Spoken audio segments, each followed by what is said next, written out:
Dr. Commiskey here in Albuquerque, New Mexico. This is a patient who has a severe limbal stem cell deficiency in both eyes, the left eye worse than the left.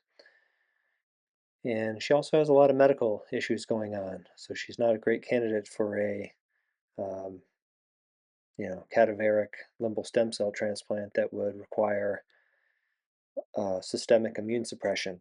So this is the first case of Descemet membrane anterior keratoplasty in the state of New Mexico. What I did is marked the cornea for the size of the graft and then planning to do the superficial keratectomy so that it's 0.5 millimeters beyond the graft edge and that there's enough epithelium around the limbus. So then I removed the epithelium, grabbed the cornea, prepared it on the punch itself, and then laid the graft down onto the center of the cornea, centered in the area that was removed of epithelium. Now what I'm doing is doing kind of a squeegee type maneuver where I'm pressing down on that button to get the fluid out while wecking the edges using that little sponge to absorb any fluid. I'm kind of pushing down and doing that a few times.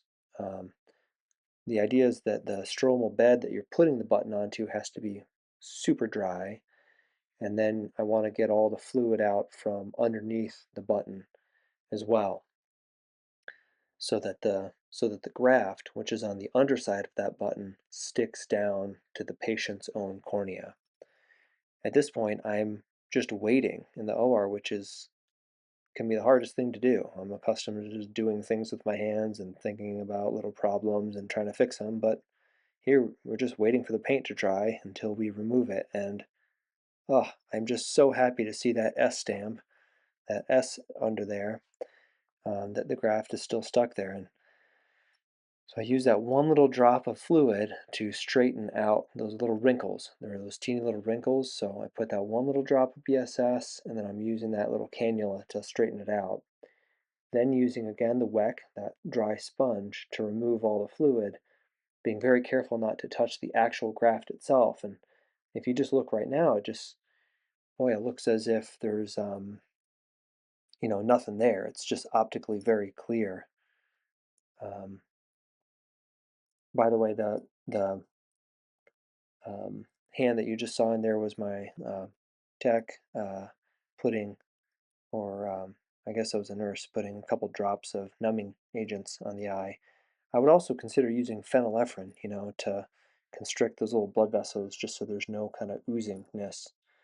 Um, so again, just waiting for things to dry. Then we're using the fibrin glue. I'm putting about 6 dots of the thick component there, and then a couple dots of the thin in the center, and then allowing that to dry. See, I used a little scissor to cut the fibrin because you don't want any traction on that. SN Akpek was so good at using fibrin glue and amniotic membranes. I did so many cases with her during training that I got very accustomed to working with fibrin glue and making sure there's no traction. And the last thing to do there at the end here is to put a bandage contact lens over the surface and then just tell the patient, do not rub your eyes, wear a shield so you don't rub your eyes because it's just a very delicate little tissue there. She's going to use prednisolone 4 times a day, an antibiotic drop 4 times a day, Muro drops 4 times a day, and then serum tears. And we'll see how she does. Thanks for watching.